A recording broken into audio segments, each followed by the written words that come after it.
Lady Louise Windsor turned 18 last month, and her milestone birthday granted her the opportunity to gain the title of princess, if she wished. There was lots of speculation of whether Louise would take the title after her parents aimed for her to live a more normal life. It is not known what decision Lady Louise has made yet. The List has reported on Louise's big decision. They said, Lady Louise Windsor turned 18 on November 8, 2021, and the landmark birthday presented an opportunity for her biggest transformation to date. As noted by Tatler, when Louise was born, her parents, Prince Edward and Sophie, Countess of Wessex, decided not to give her the title of princess. While she could have been given the title, her parents opted for the title of Lady, in hopes that it would allow their daughter to have a more down-to-earth childhood. While her parents' wish of a life outside of the public eye has definitely been granted, it's up to Louise herself now that she's 18 whether she would like to inherit the title of princess or not. Louise is expected to work just like anyone else. She can't rely on the royal family to sustain her life, nor can her work solely consist of royal duties.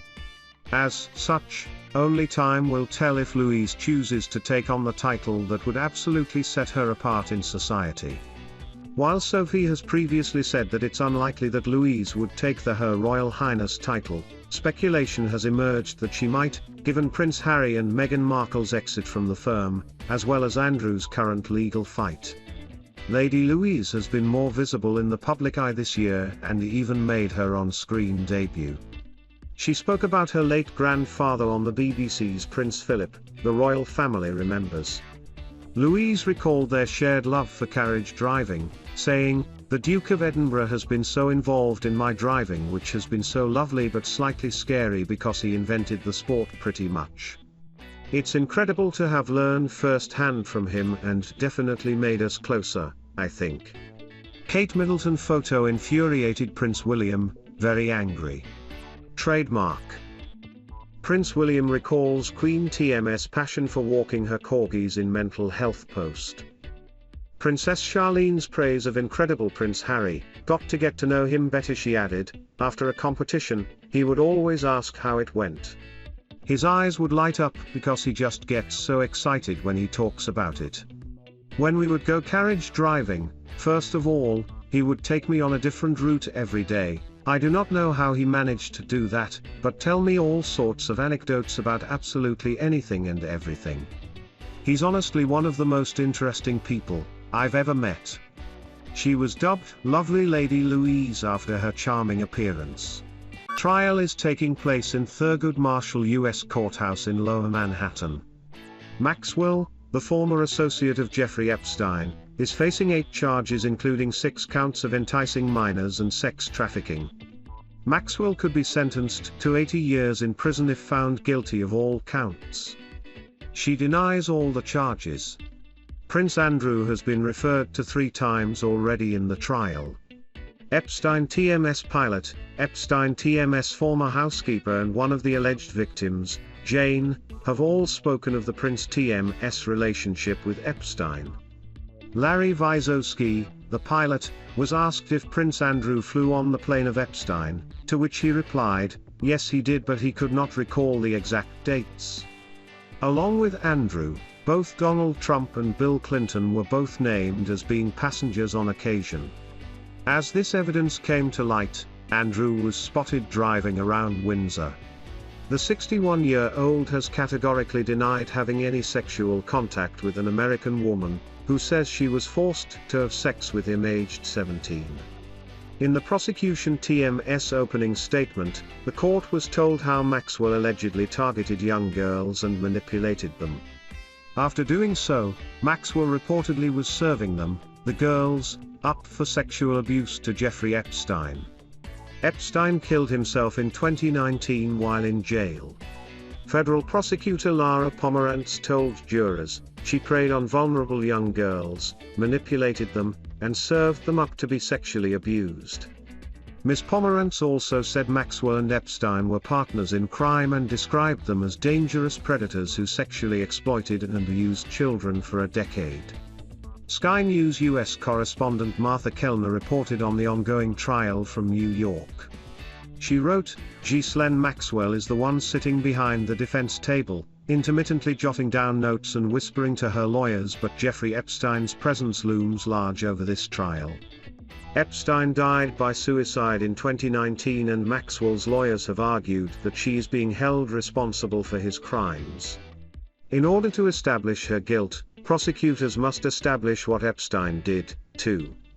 The jury has heard about his homes, in New Mexico, Little St. James and a property in Palm Beach, which was run like a five-star hotel, complete with a 58-page rule book and instruction that the housekeeper shouldn't TMT look him in the eye. Pictures were shown of his private jet with a full kitchen and a round room with donut-shaped couch and a passenger list which included Prince Andrew and 2 former presidents, Donald Trump and Bill Clinton. An alleged victim, testifying anonymously under the pseudonym Jane, says she was dazzled by Epstein's wealth and connections. Crucially, though, Jane also says that Maxwell played a role in the abuse, too, including the grooming process. The prosecution case hinges on being able to show that Maxwell was Epstein's partner in crime and also responsible for what, in many cases, has been lifelong suffering.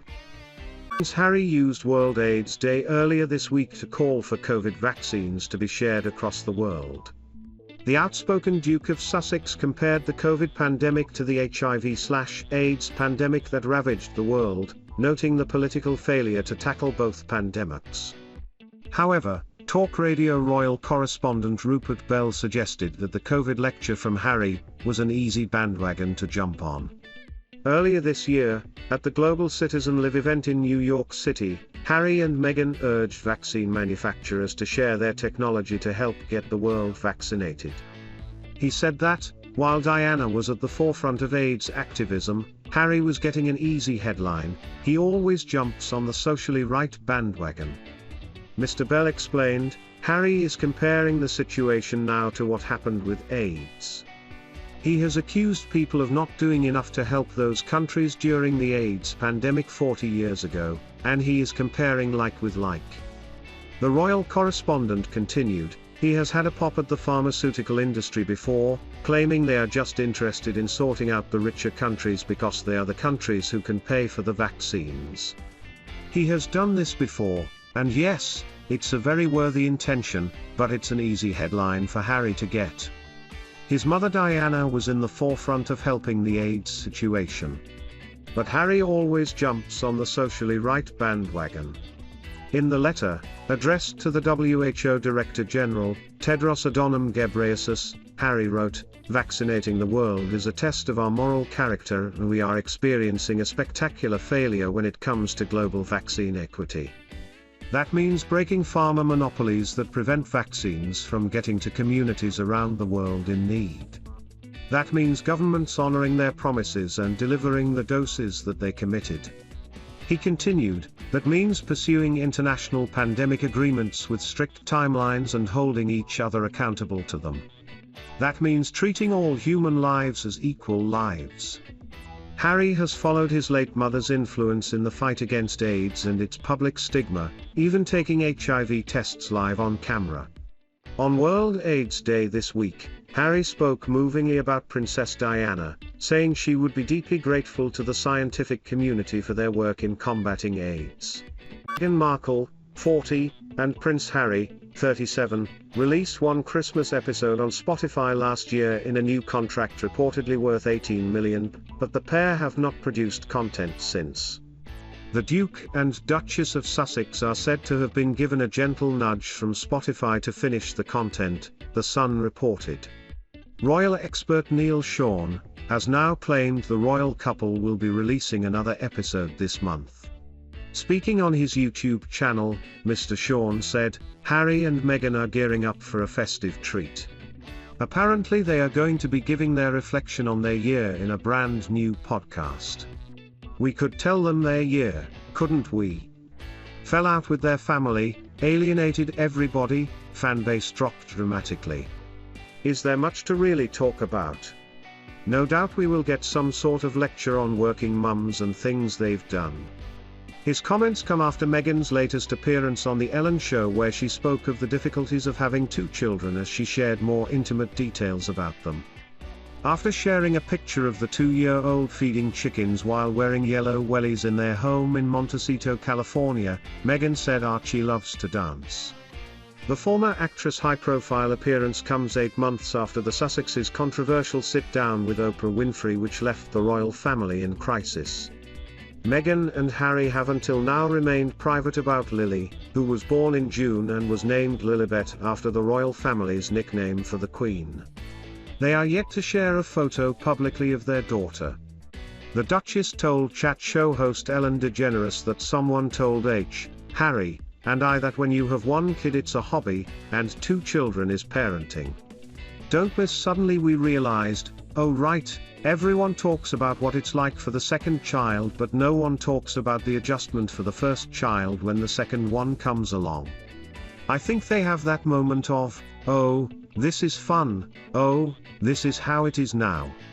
She also said that Harry loves the weather and lifestyle in California. The Duchess said Archie loves to dance and added she would do the cooking on Thanksgiving.